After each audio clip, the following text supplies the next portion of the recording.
Have you ever said to yourself, I just need more time? Or when things slow down, then I'll focus on myself? Or maybe when business is stable, then I'll prioritize my health? Or maybe even when the kids are older, then I'll chase my dream. We talk about this like time is the problem, like it's hiding from us, like some people just magically have more of it. But here's what I found as a small business coach, a mom, a wife, a leader, and someone building big dreams. The problem isn't time, the problem is leadership. Today, we're talking about how to make time for everything without burning out, without resentment, and without sacrificing your dreams. Because around here, we believe that you can build a business and a life you love through leadership, fulfillment, and growth. So let's dive in. Well, the first thing I found is that making time is really about deciding who you want to be. We don't make time, we really allocate identity. And what I found is that when I'm overwhelmed, it's not because I have too much to do, it's because I'm unclear on who I'm leading. And when I get clear that I'm leading as a CEO, a present mom, a healthy woman, a visionary builder, my calendar starts reflecting that. And James Clear talks about identity-based habits in his book, Atomic Habits. And he says that every action is a vote for the type of person you want to become. So instead of asking, how do I fit everything in? I ask, what would the next level version of me prioritize? And that's leadership. And leadership creates time. The second thing I found is that you often don't have a time problem, you have a clarity problem. And so when clients tell me they don't have time, we audit their week. And almost always what we find is that there's scattered focus, reactivity, sometimes even open-ended work, and a lot of emotional decision making. And Greg McKeown in the book Essentialism says, if you don't prioritize your life, someone else will. And so time expands around clarity and it shrinks around confusion. So when you're really clear on your 3 needle-moving business priorities, your non-negotiable personal values, your season of life, you really stop trying to do everything and you start doing what matters. And that's growth. Now, the third thing I found is that leaders who do it all are usually avoiding delegation. And this one hits because as a small business coach, I see this constantly. Leaders who are exhausted but won't let go because letting go feels risky, feels slower, imperfect.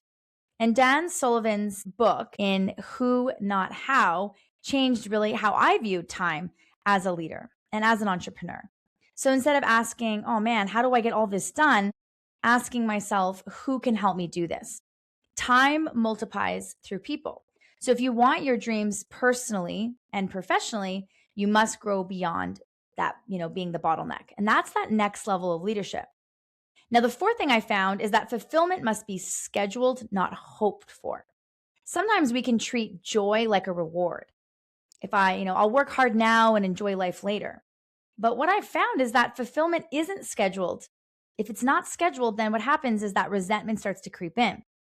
And if it matters, it goes on the calendar. So if fulfillment is important to you, it might look like date nights, workouts, white space for just thinking time, family connection, even creative dreaming. And in a book that I actually just read last month by Bill Perkins in Die with Zero, he talks about memory dividends, investing in experiences that pay you back emotionally for years.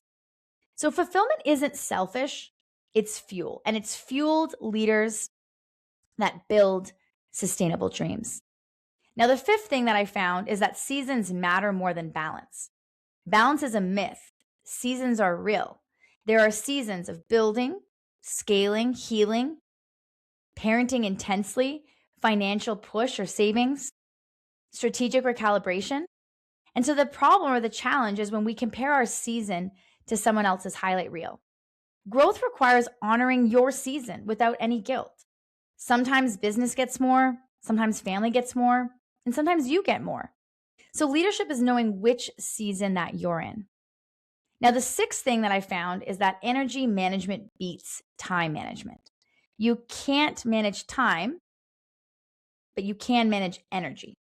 So what I mean by that is that we're given the exact amount of hours every single week. We all have 168 hours. We can't necessarily change that, but we can navigate and manage the energy within those hours. Brendan Bouchard talks about high performance habits centered around energy. So things like, when will I sleep well, move my body, eat well, protect deep work blocks, getting things done. I find that even myself is I get done more in 3 focused hours than 8 distracted ones. And that time isn't always the asset, energy is. So if you want your dreams, protect the source of your power. Number 7 is I found that most people overestimate what they can do in a day and underestimate what they can do in a year. I love that. I love that reframe. Daily overwhelm, annual underachievement. And when we zoom out, even if we take this to the simplicity of 1 sales conversation per day, that's 365 over a year. 1 workout per day is 365 sessions over the next year. And just even 1 post on your personal branding, if it's social media that you're building per day, is massive visibility. So compound growth beats frantic effort. And this ties directly into our LFG pillar of growth. Small, consistent leadership over time builds extraordinary dreams. Number 8 is I found that boundaries create freedom, not restriction. Early in my journey, I said yes to everything.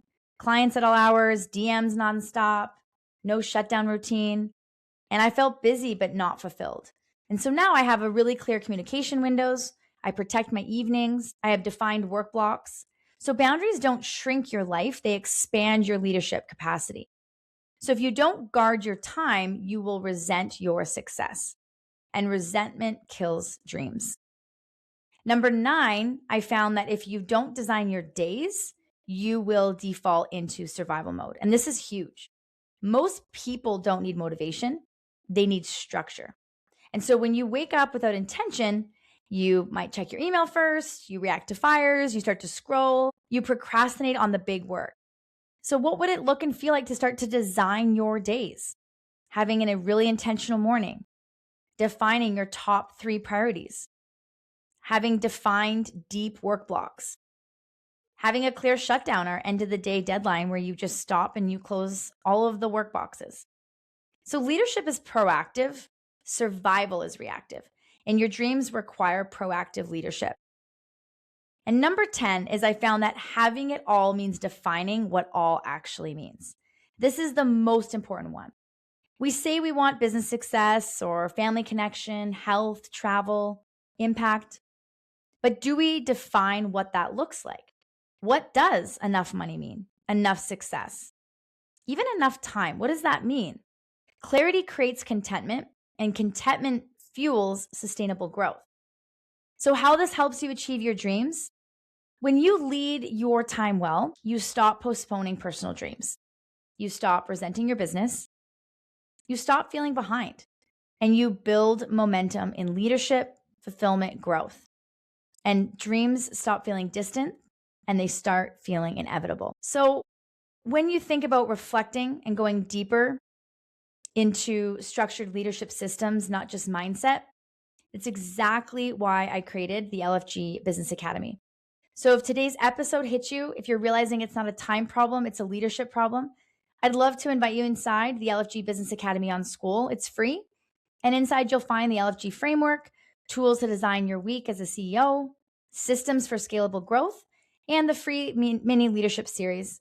Because I don't just want you inspired, I want you equipped. So you can join for free in that link you'll find in the show notes. Because you don't really need more hours in the day. You need stronger leadership over the hours you already have. And when you lead with your time with intention, you unlock fulfillment, you unlock growth, and you build a business and a life you love. Because your dream life starts the way that you lead, the way that you live, and the way that you go after your time. I'll see you next time on your Dream Coach podcast.